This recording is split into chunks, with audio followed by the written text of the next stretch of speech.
করো না, আমার ঠোঁট জ্বলছে। এবার গলায় কিস করব। প্লিজ সাব্বির, আমাকে ছাড়ো।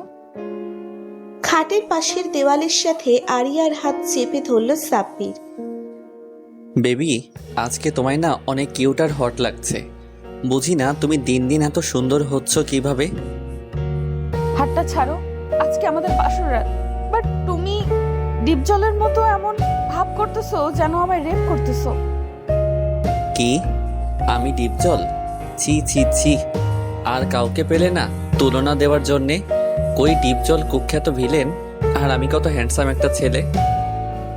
এটা বলে সাব্বির কপালে আসা চুলগুলোতে হাত দিয়ে একটা হালকা করে ওপরে উঠিয়ে দিল।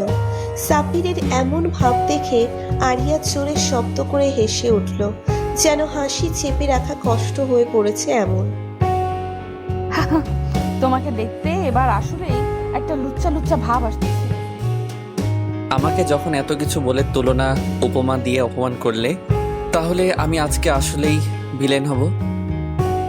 এটা বলে আরিয়ার কাছে গিয়ে কানে হালকা করে একটা ফু দিল। এই এই এই কি করছো? সুরসুরি লাগছে তো। আরিয়ার নিঃশ্বাস ঘন হয়ে আসছে ক্রমশ।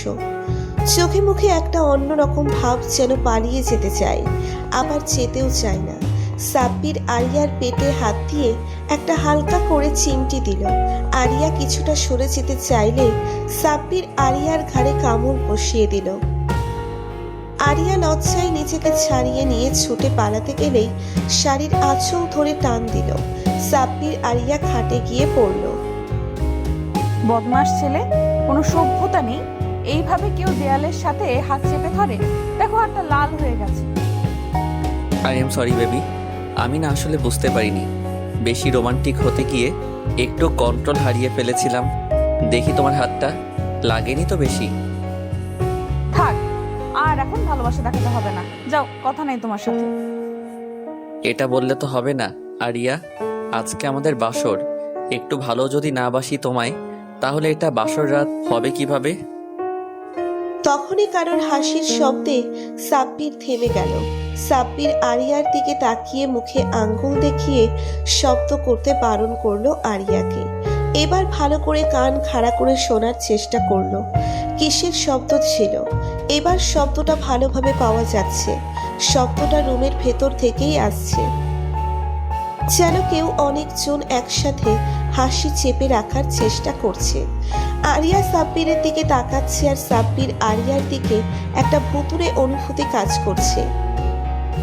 সাব্বির, কি কি কিসের আওয়াজ এটা? তোমাদের বাড়িতে ভূত পেতনি আছে নাকি? সাব্বিরের গলা শুকিয়ে আসছে, কারণ সাব্বির এসবে প্রচন্ড ভয় পায়। কই না তো, আমি তো কোনোদিন শুনিনি। সাব্বির, আমার মনে হচ্ছে আওয়াজটা খাটের নিচ থেকে আসছে। খাটের নিচে? তুমি শিওর? অন্য কোথাও থেকেও তো আসতে পার। না, খাটটা কেমন যেন কাঁপছে। বিশ্বাস করো, খাটটা কেমন যেন ভাইব্রেট করছে। সাব্বির আরিয়ার চোখে ভয় দেখতে পেল।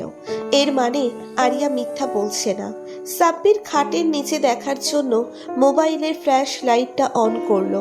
মাটিতে বসে যেই খাটের নিচে আলো দিয়ে দেখলো, খাটের নিচটা একটা বিশাল চিৎকারের সাউন্ড শোনা গেল। সাব্বির লাফ দিয়ে খাটে উঠে পড়ল, আর আরিয়া সাব্বিরের অবস্থা দেখে আরিয়াও লাফাতে লাগলো। একজন আরেকজনকে ছড়িয়ে ধরে ছাগলের ৩ নম্বর বাচ্চার মতো তিরিং বিরিং করে লাফাতে লাফাতে খাট ভেঙে দুজনে নিচে পড়ল। ভাঙা খাটের নিচে থেকে তমা, সাজিদ আর রাইহান বেরিয়ে এলো। ও মারে, কোমরটা গেল রে আমার। এই, তুই দেখলি না আমরা যে খাটের নিচে? তাহলে খাটের উপরে উঠে এভাবে লাফাতে গেলি কেন? তোরা খাটের নিচে কি করছিলি? খাটের নিচে তো এলন্টি বেলন্টি খেলতে আসি নাই, তোদের বাসরে আড়ি পাততে এসেছিলাম। কিন্তু তুই যেই পরিমাণে রোমান্টিক হয়ে গেছিলি, আমরা তো ভেবেছিলাম আজকে রাতটা খাটের নিচেই থাকতে হবে।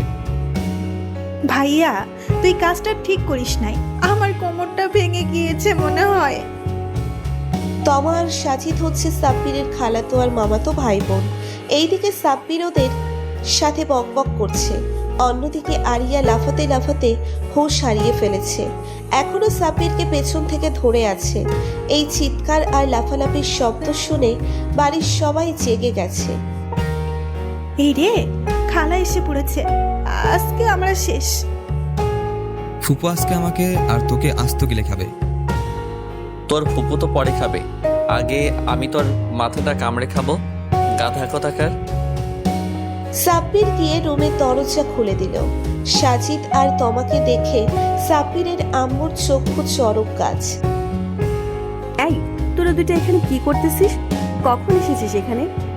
আর খাট ভাঙলো কিভাবে? কিরে বাবা, খাট ভাঙলো কিভাবে? ফুপু তুমি খাটের কথা বাদ দাও, চলো অনেক রাত হয়েছে। খাটের কথা বাদ, তোরা দুইটা এখানে কি করছিস? খালো, আমরা সাব্বির ভাইয়ের সাথে গল্প করতে আসছিলাম। না, তোদের মতি গতি তো ভালো ঠিকছে না। কি অকাম করেছিস বল? আর মা আরিয়া, তোমার এই অবস্থা কেন? চুল, জামা কাপড়? আম্মু আমি বলছি, তোমার এই গুণধর বোনের মেয়ে আর ভাইয়ের ছেলে আমাদের খাটের নিচে এসে লুকিয়েছিল আড়ি পাতার জন্যে, আর আমি আর আরিয়া ওদের দেখে ভয় পেয়ে যাই। এভাবে তোমার বৌমার এই অবস্থা।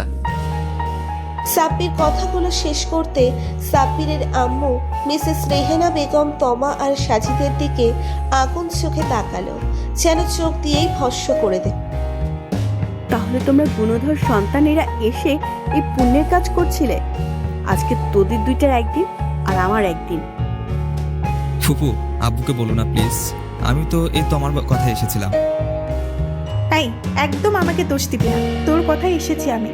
আর বাড়ির সবাই জানে এসবে এক্সপার্ট কে, তাই আমার নামে দোষ দিয়ে কোনো লাভ নেই। একদম আমার নামে দোষ দিয়ে বাঁচার চেষ্টা করবি না। তুই আমি দুজনেই অপরাধী, রিমান্ডে গেলে দুজন একসাথেই যাব। তুই মরলে মর একা, আমাকে টানিস কেন তোর সাথে? তোকে তো এজন্যই বলে যে মেয়েদের বিশ্বাস করতে নেই। তোদের দুইটার কপালেই আজকে শনি আছে, খালি আয় বাইরে। যেন চোখ দিয়েই ভস্ম করে দেবে। চিৎকার শুনে অনেকেই জেগে গেছে আর এই দিকে এসেছে। মামা আর খালাও এসেছে। মামা আর খালার কাছে তমা আর সাজিদকে তুলে দিল। বাবা, তোরা কি এখন মাটিতে ঘুমাবি? তোর তো মাটিতে শোয়ার অভ্যাস নাই। আর আরিয়া, তুই বউ হয়ে এসে নিচে কিভাবে শুতে দি বল? কালকে সকালেই আমি খাট অর্ডার দিব, এখন ওকে আমার সাথে নিয়ে যাই। এটাই ভালো হবে আম্মু, কি বলো আরিয়া? সাব্বির আরিয়ার দিকে তাকিয়ে আর আরিয়া সাব্বিরের দিকে তাকিয়ে আছে। দুজনের মনের কষ্টগুলো কেউ বুঝলো না। ওই খাটাসগুলো করতে দিল না এত সাদের ফুলসজ্জা। আরিয়া সাব্বিরের কথায় মাথা দোলালো। তাহলে মা আরিয়া, আসো আমার সাথে। আর বাবা, তুই এক কাজ কর, সাজিদের কাছে চলে যা, ওর রুম ফাঁকা আছে। কষ্ট নিস না বাবা, ওদের যা বলার তো বললামই। ওরা তো ছোট, কি আর বলবো ওদের, বল। সমস্যা নেই আম্মু, আমি যাচ্ছি সাজিদের কাছে। আরিয়া আমি যাই। যাও, সাজিদকে আমার তরফ থেকে একটু সালামি দিও। আরিয়াকে নিয়ে গেল সাব্বিরের আম্মু। সাব্বির আরিয়াকে যেতে দেখছে। দুজনের ফুলসজ্জা হতে দিল না ওরা। সাব্বির একটা শয়তানি মার্কা হাসি দিল। আজকে সাজিদের কপালে বিপদ আছে। সাজিদের রূপে সাজিদ শুয়ে আছে, গালে হাত দিয়ে থাপ্পড় পড়ছে গালে। সাব্বির পেছন থেকে গিয়ে সাজিদের কাঁধে হাত রাখলো। সাজিদ ভয় পেয়ে পেছনে তাকালো। ভাইয়া তুই এখানে কেন? তোর না ফুলসজ্জা? তোরা আর হতে দিলি কই? আজকে তোর সাথেই ফুলসজ্জা করব, মানে ঘুমাবো। ভাইয়া দেখ, আমার কিন্তু কোনো দোষ নাই, সব ওই তোমার আইডিয়া। আয় এইদিকে আয়, তোকে কতদিন আদর করি না, আয় বুকে আয়।